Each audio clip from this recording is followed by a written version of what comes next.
J'espère que vous allez bien. J'espère que vous allez pouvoir rester bien parce que l'heure est grave. Franchement, l'heure est grave. Notre pays traverse une situation inquiétante. C'est vrai que les partisans de Tebboune essayent de banaliser ce qui s'est passé le 7 septembre 2024. Ils essayent de nous faire croire que voilà, l'abstention, qu'il y a un problème de chiffres, un problème d'ambiguïté, que ça relève de l'incompétence de Mohamed Chorfi, d'autorité nationale indépendante des élections. On essaie de faire de Mohamed Chorfi et de son instance un bouc émissaire pour expliquer les ratages du 7 septembre 2024. En fait, les ratages du 7 septembre n'ont rien à voir avec l'autorité nationale indépendante des élections, c'est l'abstention, le boycott de la population algérienne. Jamais une élection présidentielle n'a été aussi boycottée. Même si les chiffres de 1995 à 2014 étaient peut-être amplifiés, trafiqués, mais qu'on échauffe quand même. Moi, j'ai vécu en Algérie, j'ai vécu l'élection présidentielle de 2004, 2009, de 2014. Je me souviens même, quand j'étais jeune, j'ai même assisté à l'élection présidentielle de 1999. Dans toutes les élections, on déput des lourdeurs, de la répression, des aspects, des dérives dictatoriales du régime algérien, mais il y avait un peu de suspense, il y avait de l'animation, il y avait de l'engagement, il y avait un peu d'intérêt, il y avait quand même une certaine participation.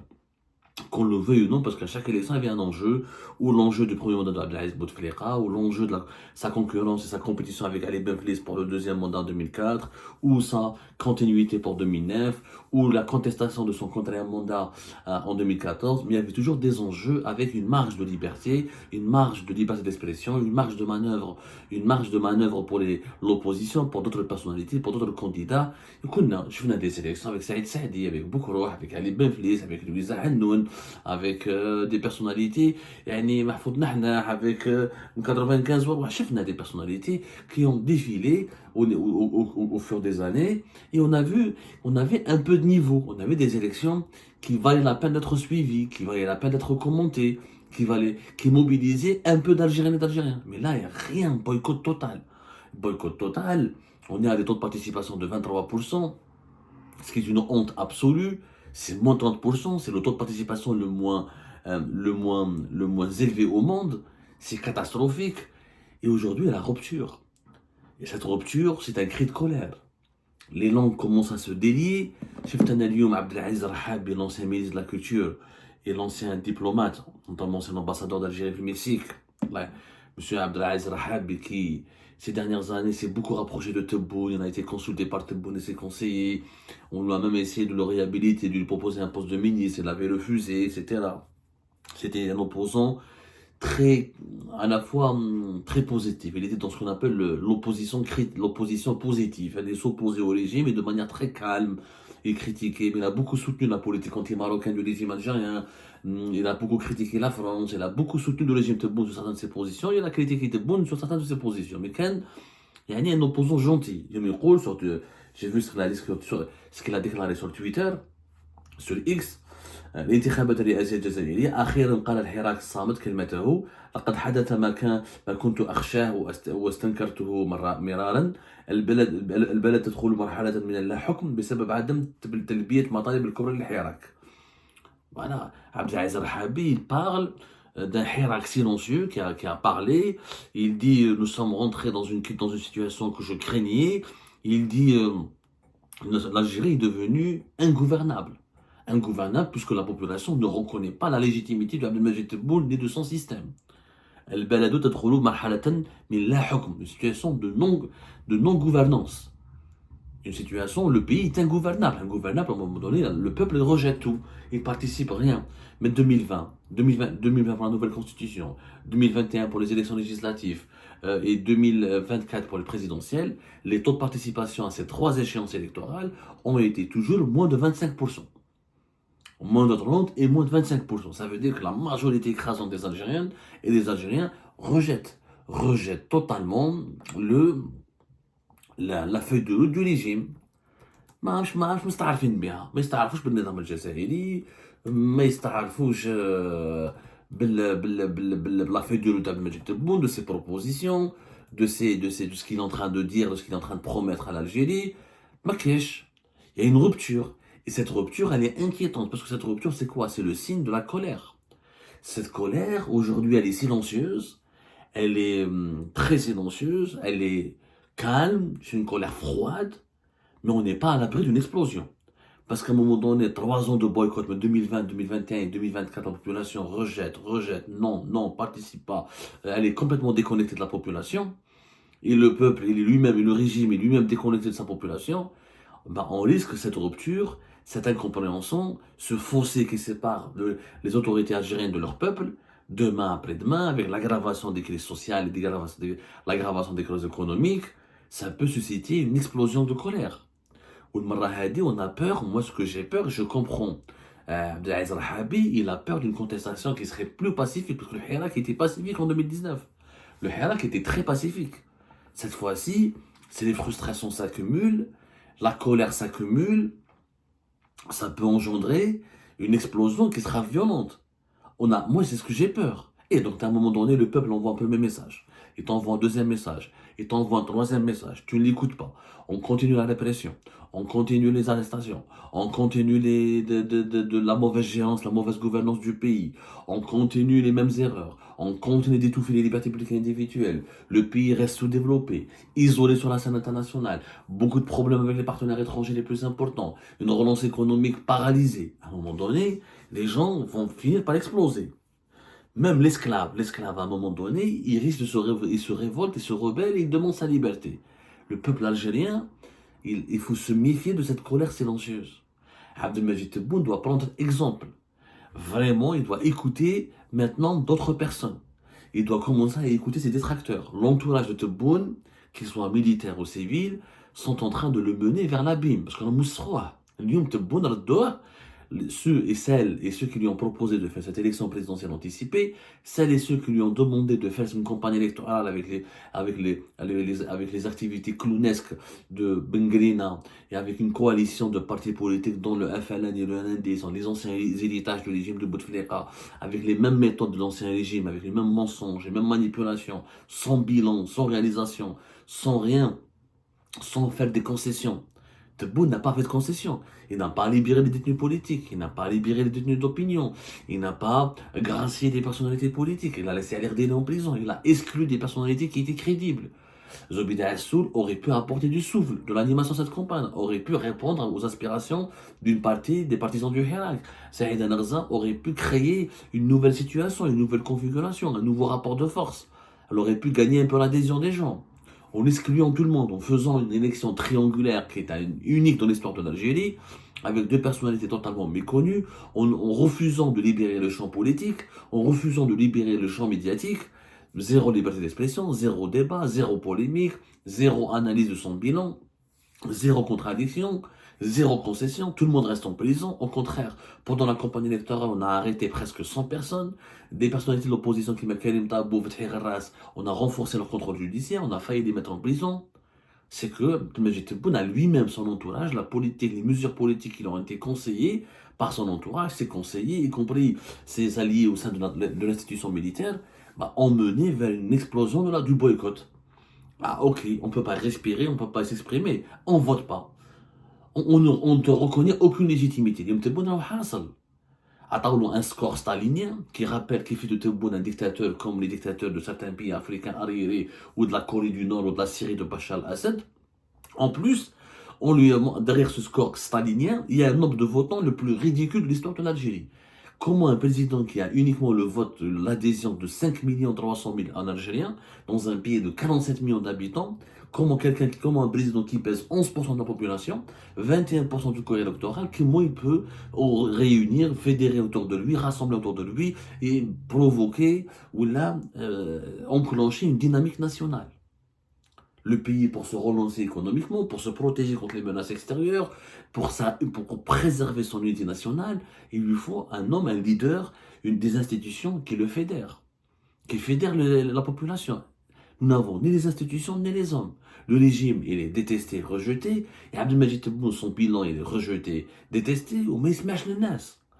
Moi, je lis, il faut voir l'éditorial du Monde, le grand quotidien français, Le Monde, qui est l'un des médias internationaux les plus qui s'intéresse le plus, qui observe le plus l'évolution de l'actualité algérienne.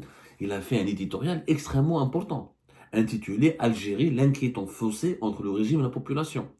L'abstention record qui a marqué le scrutin présidentiel du 7 septembre, remporté par le chef d'État sortant Abdelmadjid Tebboune avec 94,6% des voix, illustre la fragilité de l'assise du pouvoir algérien. Un triomphe, voilà ce que dit Le Monde, un triomphe, un triomphe, un raz-de-marée, a applaudi la presse officielle en Algérie en saluant la réélection samedi 7 septembre d'Abdelmadjid Tebboune. La victoire du président sortant, un pur produit du système, ancien préfet puis ministre, âgé de 78 ans, était censé consolider un régime sorti ébranlé du soulèvement pacifique du Hirak. 2019-2020, elle était supposée redonner une boussole à un pouvoir qu'il avait perdu toute direction. Désarçonné autant par les mutations de la société algérienne que par un environnement régional en pleine recomposition stratégique. Il n'est pas acquis que le score de 94,6% de voix attribué à Tebboune suffise à masquer la fragilité de l'opération. Non seulement ce taux de type soviétique rêvait de funestes souvenirs, ceux des régimes verrouillés de jadis, mais l'imbroglio qui a suivi l'annonce des résultats jette ouvertement le doute sur la sincérité de l'exercice. La commission électorale a en effet avancé un mystérieux chiffre de participation de 48%, alors même que le rapport entre le total des suffrages exprimés, 5,6 millions, et le corps électoral, 24,3 millions, fait apparaître un taux de 23%, soit un pourcentage 2 fois plus faible. La distorsion est tellement flagrante que les directeurs de campagne des trois candidats ont déposé. Le Monde décrit une situation extrêmement sensible. Extrêmement sensible. Notre pays, il est sur un volcan. Parce qu'il y a la colère silencieuse. Rien ne dit qu'elle restera silencieuse. Elle pourra s'aggraver dans les jours à venir. Elle pourra même s'aggraver dans les années à venir. Nous, les Algériens, à force de ne pas être entendus, ils vont finir par éclater. Et retour aux émeutes, retour à la protestation, avec des ennemis qui entourent l'Algérie, les Émirats maintenant, le Sahel qui brûle, la Libye qui risque de brûler à nouveau avec le maréchal Haftar qui veut prendre le pouvoir à tout prix, le problème politique avec le Maroc, Israël qui est dans l'équation. On a tellement de problèmes dans notre environnement immédiat qu'on aurait censé que le régime algérien a toujours parlé de la nécessité de préserver l'unité nationale. Or, il ne l'a pas préservé l'unité nationale. Au contraire, il est en train de la détruire. Mais qu'est-ce unité nationale quand tu as un président qui pèse uniquement 11% de la population et 21% du corps électoral? Tu ne peux pas avoir une unité nationale quand le taux d'abstention dépasse les 70%, 80%. Mais qu'est-ce une unité nationale? Ça veut dire que la population ne veut même pas traiter avec le régime, ne veut même pas l'écouter, ne veut même pas lui accorder de la considération. La situation, elle est explosive. Je le comprends. Il faut écouter les gens qui m'arrahabi. Il faut écouter les gens comme Abdou Sammar qui m'arrahabi. Faites les réformes. Tebboune risque vraiment gros s'il continue à ne pas écouter la population. Tebboune risque de faire de grosses conneries. Il risque de terminer son deuxième mandat pire que le quatrième mandat de Bouteflika. Il risque d'avoir à la figure une crise sociale et politique extrêmement importante. Parce que c'est le Hirak qui était civilisé et pacifique en 2019, avec toutes les résultantes et les conséquences et l'accumulation des frustrations et des colères de 2020 jusqu'à peut-être 2026 ou 2027 vers la mi-mandat de Tebboune. On risque d'avoir des manifestations violentes, des émeutes violentes, des puissances étrangères qui vont vouloir de l'ingérence, un environnement géopolitique encore plus déséquilibré, des problématiques économiques internationales encore plus dangereuses. Il faut prendre conscience du danger. Quand il y a un fossé, comme le dit Le Monde, le fossé, dans les pays où il y a un fossé entre la population et le régime, il y a une fragilité politique interne. Et les pays fragiles, c'est des proies faciles. C'est des proies faciles pour les crises internationales, pour les crises mondiales. Quand on est une proie facile, ça veut dire qu'on risque l'effondrement, qu'on risque facilement d'avoir la division interne, qu'on risque facilement des violations très faciles de la souveraineté nationale. Et puis la division des Algériens et des Algériens risque de créer des mouvements. Les Algériens, à un moment donné, quand quelqu'un est déçu, il n'est pas écouté, il n'est pas entendu, il vit mal, il est réprimé. Après, il y a la tentation des mouvements extrémistes. L'islamisme risque de renaître de ses cendres en Algérie. Les mouvements séparatistes qui pourront prospérer, recruter les personnes qui sont déçues. La jeunesse algérienne pourrait se radicaliser. La jeunesse, elle est en train de noyer son chagrin en Méditerranée en faisant de la halga. Redoit quand l'Europe va serrer le vis, que la halga sera de plus en plus coûteuse et de plus en plus difficile. Et nous avons une population de 47 millions d'habitants, on n'est pas 10 ou 15. Et si on va atteindre prochainement les 50 millions d'habitants, on risque d'avoir une jeunesse qui va exploser de colère. qui va se radicaliser. Bien, le trafic d'armes, le trafic d'êtres humains au niveau de nos frontières, et la pauvreté, l'ignorance, les frustrations engendrent des climats d'insécurité. C'est connu. Les pays qui connaissent des crises politiques, c'est des pays qui ont beaucoup de difficultés économiques et beaucoup de difficultés de légitimité de leurs institutions et de leurs décideurs. Et les frustrations, la haine, l'ignorance engendrent ensuite le radicalisme, la radicalité. أنا خايفين منها. Rahabi عنده الحق, le quotidien Le Monde, il a raison.